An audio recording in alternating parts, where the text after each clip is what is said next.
Hey guys, this is Mr. Breen, and welcome to another edition of Latin Awesome Video Time. That's going to be great. Today I'm going to talk about the Latin, Latin third declension. What, third? Yeah, there are 5. My 5s look like S's. There are 5. 5 of these declensions. You guys know the first, and the second one, I just like writing things. Okay, and today we're going to learn about the third. Yeah. Alright, we'll start off with some review time. So let's get a good first declension like nauta. I'm bad at writing again. Nauta. Nautai. Okay. So we're gonna go what? I,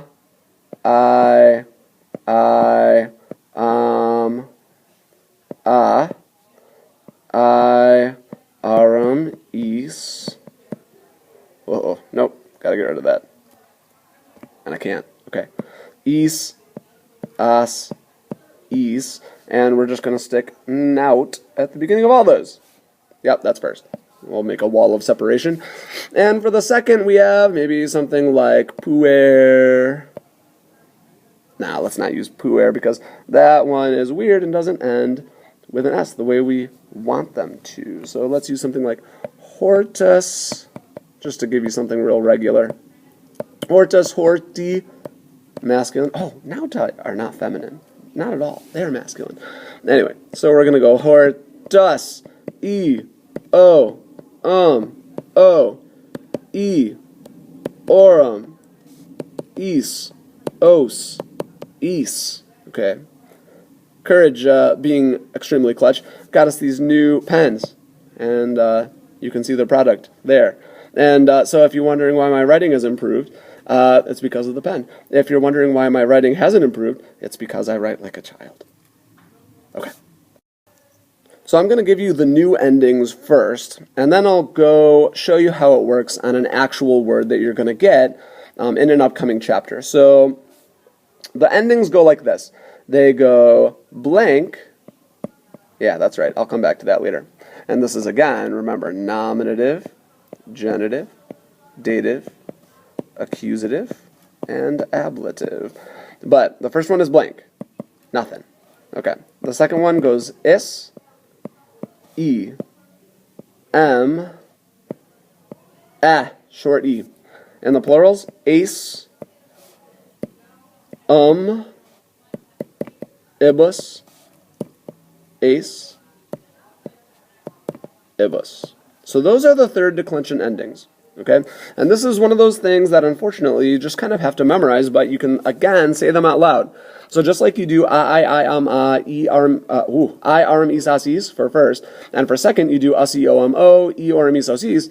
For this one you go blank, s, e, m, ace, ibus, ace, ibus. But you have to remember that when we are saying ace, we spell that E with a bar over it, S. Or for the dative singular over here, I'm saying S-E, but it's not the letter E, right? It's the letter I with a bar over it. So blank S-E-M-A, ace, ibus, ace, ibus. And this one, you want to really hit the you know, like if you really don't care about something. It doesn't go A, right? It's not like that. So let's try this out on a fun word like comes, comitis, masculine. Okay, comes, comitis. This word means companion.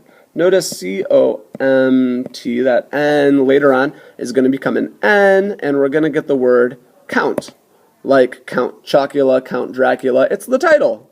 Count. It's a companion of the king. Yep. So anyway, how do you know this is third declension, by the way? Well, you can't tell from that, but you go over here and you notice the genitive ends in is. There's only one declension where the genitive ends in is. If it's first, the genitive is going to end in ae, right? And if it's second, it's going to end in long I. But this one ends in is. Also, the stem is that. You go to the genitive, commit. That's the stem there, not comes. Don't go to theirs for the stem. So, how are you going to decline this? Comes, comitus. That's easy enough. the dictionary entry gives you the nominative and genitive singular. But everywhere else, you're going to go to the stem, commit, dative E. Commit M. Blank S-E-M. Ah. Commita. And then in the plural, committes, committum, committibus, committes, committibus. Not that bad, actually.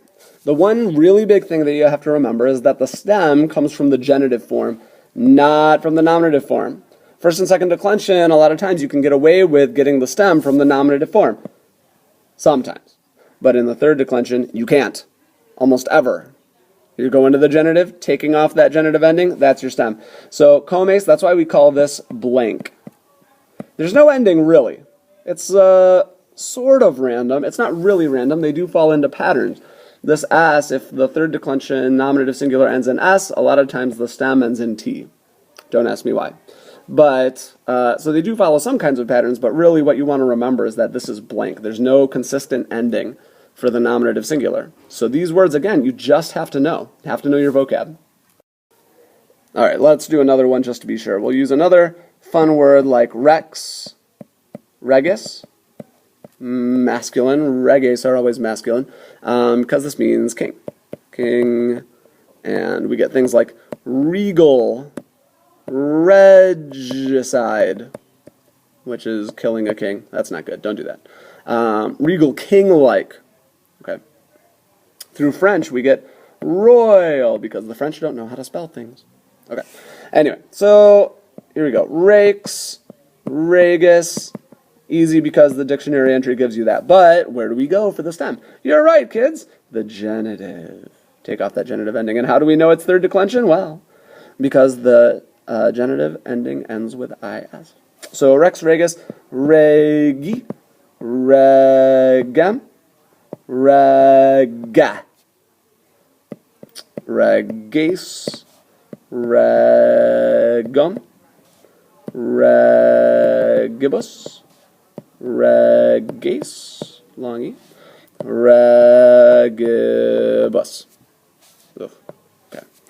And there you go, third declension. Just like that. Pretty easy, but again, you just have to remember, blank, blank, S-E-M-A, ace-um, ibus, ace, ibus. Blank S-E-M-A, ace-um, ibus, ace, ibus. Remember that.